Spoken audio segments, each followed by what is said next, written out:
امام مہدی سے پہلے یہ نشانیاں ظاہر ہوں گی۔ سب سے پہلے میں یہ بتانا چاہتی ہوں، میرے حساب سے آخری زمانے کا دور چل رہا ہے۔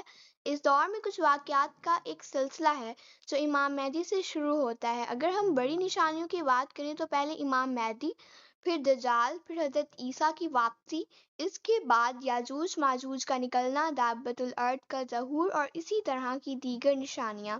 ان بڑی نشانیوں سے پہلے کچھ ایسی نشانیاں ہیں جو پری مہدی ایونٹس کہلاتی ہیں۔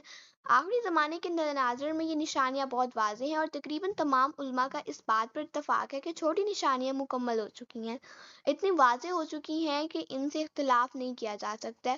اب ہم کچھ ایسی نشانیاں بھی دیکھ رہے ہیں جو امام مہدی کے ظہور سے پہلے کی گئی ہیں اور وہ احادیث میں واضح طور پر بیان ہوئی ہیں، جیسے کہ یروشلم میں دوبارہ یہودی آبادی کا بسنا، مدینہ منورہ کی ویرانی وغیرہ۔ یہ بات صحیح حدیث میں آئی ہے اور علامہ البانی نے بھی اس حدیث کو صحیح قرار دیا ہے۔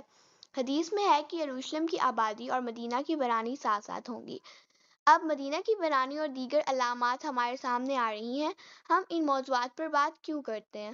پہلی بات یہ ہے کہ یہ موضوع نوجوانوں کو بہت فیسینیٹ کرتے ہیں۔ ہم ان موضوعات پر بات کرتے ہیں۔ پہلی بات یہ ہے کہ یہ موضوع نوجوانوں کو بہت فیسینیٹ کرتے ہیں۔ اس پر بات کرنے میں لوگوں کو مزہ آتا ہے کیونکہ یہ ایک سچ موضوع ہے۔ ان میں بہت سی تھیوریز، سازشی نظریات اور تشریحات موجود ہیں جو دماغ کو ایک قسم کی ڈوپامین دیتے ہیں، اسی لیے نوجوان اس میں خاص دلچسپی لیتے ہیں۔ لیکن ہمیں یہ بات واضح کرنی چاہیے کہ ہم ان موضوعات کو صرف تفریح یا سنسنی کے لیے نہیں چھیڑتے، بلکہ ہمیں اپنے اسلاف کے طریقے پر چلنا ہے۔ ہمارے بزرگ علماء کا اس بارے میں کیا رویہ تھا؟ ایمان القرطبی فرماتے ہیں کہ قیامت کی نشانیوں کو بیان کرنے کی حکمت یہ ہے کہ لوگوں کو آگاہ کیا جائے، انہیں غفلت سے جگایا جائے تاکہ وہ توبہ کریں اور اللہ کی طرف رجوع کریں، تاکہ وہ غفلت میں نہ رہیں اور اپنے اعمال درست کریں۔ ان نشانیوں کا مقصد یہ ہے کہ انسان اپنی اصلاح کرے، نہ کسی بے بس سن کر لطف اندوز ہو اور عمل میں کوئی تبدیلی نہ لائے۔ ابن حجر جیسے عظیم علماء فرماتے ہیں کہ ان نشانیوں کی حکمت یہ ہے کہ لوگوں کو متوجہ کیا جائے تاکہ وہ توبہ کریں اور تیاری کریں۔ نبی کریم صلی اللہ علیہ وسلم کی نشانیاں کیوں بتائی، اتنا کیوں ڈرایا؟